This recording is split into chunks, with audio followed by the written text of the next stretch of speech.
Bismillahirrahmanirrahim. Assalamu alaikum everyone. Welcome to my YouTube channel. And today I am here with another famous and interesting essay of Francis Bacon of death. और इस video में हम thoroughly of death की जो summary उसको analyse करेंगे कि of death में फ्रांसिस बेकन कौन सा आइडिया जो है वो प्रेजेंट करना चाह रहे हैं। ऑब्वियसली नाम से देख कर लग रहा है कि डेथ के बारे में ही इनका ऐसे लिखा गया है। So let's start the essay. According to Francis Bacon death is a natural phenomena, कि डेथ जो है वो नेचुरल है और आनी ही आनी है। और according to Bacon it is childish to fear it, कि बहुत ही ज़्यादा बचगाना हरकत है कि अगर हम डेथ से डरें।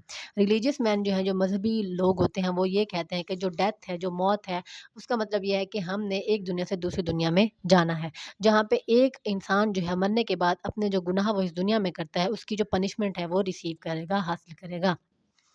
और जो डेथ है वो अपने साथ एक्सट्रीम पेन और टॉर्चर लेकर आती है, क्योंकि जब इंसान के अंदर से जान निकलती है, जब इंसान की डेथ होती है, तो उसको बहुत ज़्यादा पेन बेयर करना पड़ता है।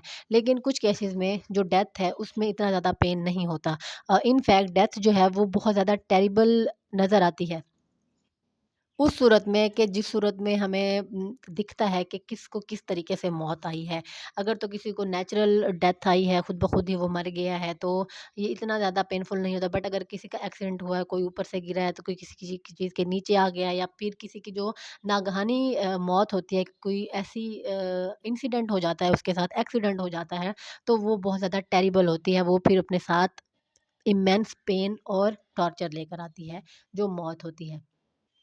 और जब मौत आ जाती है इंसान को, तो जो ग्रॉन्स होते हैं, जो कन्वल्जन्स होती हैं, डिस्कलर्ड फेस होते हैं फ्रेंड्स के, जब वो रो रहे होते हैं, ब्लैक ड्रेसेस पहने हुए होते हैं, और जो सिसकियाँ होती हैं, जो आहें होती हैं, और जो जर्द चेहरे होते हैं लोगों के, जब वो आपके फ्यूनरल पर आए हुए होते हैं, तब बहुत ज़्यादा पेन जो है वो बेयर करना पड़ता है उन लोगों को जिनका कोई प्यारा मर चुका होता है।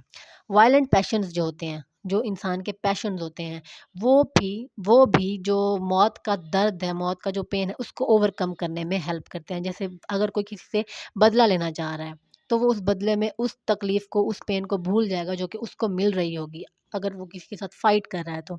और अगर वो किसी से प्यार करता है, तो वो जब अपनी जान ले रहा होता है, या फिर अगर कोई इसकी जान ले रहा होता है, या फिर उसको मौत आ रही होती है, तब भी उसको इतना ज़्यादा फ़ील नहीं होता पेन। ऑनर में अगर कोई मरता है, कोई शहादत की मौत अगर मरता है, कोई मार्टायरडम की मौत अगर मरता है, कोई मार्टायर होता है, उसको भी इतनी ज़्यादा पेन फ़ील नहीं होता डेथ का। कोई अगर ग्रीफ़ में मरता है, कोई अगर दुःख में मरता है, तो उसको भी पेन इतना फ़ील नहीं होता। कोई अगर डर में मरता है, उसको भी इतना ज़्यादा पेन फ़ील नहीं होता।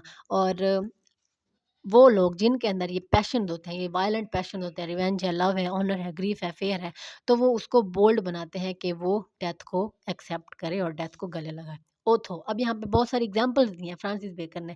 सबसे पहला है ओथो। ओथो एक रोमन एम्पायर था, उसने अपने आप को कत्ल कर दिया था, अपने आप को मार दिया था, जब उसने ये सुना था कि उसकी जो फ़ौज है, उसको शिकस्त हो चुकी है, वो हार चुकी है, और फिर बहुत से लोग जो थे, वो उसकी हमदर्दी में उन्होंने अपने आप को मार डाला था। सेनेका जो था वो एक फिलोसोफर था। उसने कहा था कि a man may die merely because he is weary of life. एक ह्यूमन बीइंग जो है, एक इंसान जो है वो मर सकता है। उसके लिए मौत जो है इतनी पेनफुल नहीं होती, अगर वो ज़िंदगी से थक हार चुका है तो। डेथ को अप्रोच करना, वो ह्यूमन बीइंग्स की जो गुड स्पिरिट्स होते हैं, जो अच्छे लोग होते हैं, उनको डेथ जो है कुछ नहीं कहती। गुड स्पिरिट्स रखने वाले लोग, नेक लोगों को भी डेथ जो है वो इतना ज़्यादा पेन नहीं देती। ऑगस्टस कैसर ने जो था वो सुकून से मरा था। अपनी जो उसकी बीवी थी, उसको गुड बाय कहते हुए सुकून से उसको मौत आई थी।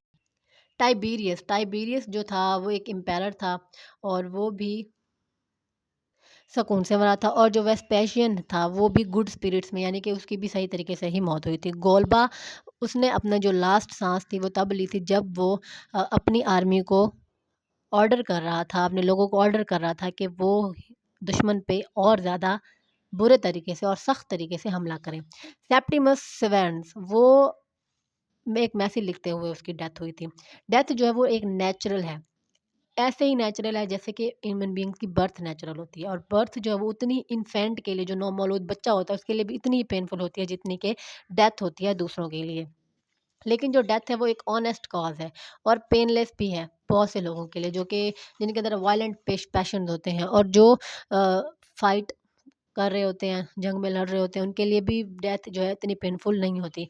और वो लोग जो नोबल कॉज़ के लिए ऑनर ऑनर में या फिर अपनी जो कंट्री है उसको बचाते वक़्त मौत को गले लगाते हैं, उनके लिए भी जो पेन है डेथ का वो इतना ज़्यादा टॉर्चरस नहीं होता और इतना ज़्यादा पेनफुल नहीं होता। इसके अलावा वो लोग जो अपनी किसी ऑनर में मर जाते हैं, तो बाद में उनको याद रखा जाता है क्योंकि उनकी जो डेथ होती है वो रिस्पेक्टफुल होती है और रिमेंबर्ड होती है और वो बाद में उनको याद किया जाता है, हालाँकि वो ज़िंदा नहीं भी होते।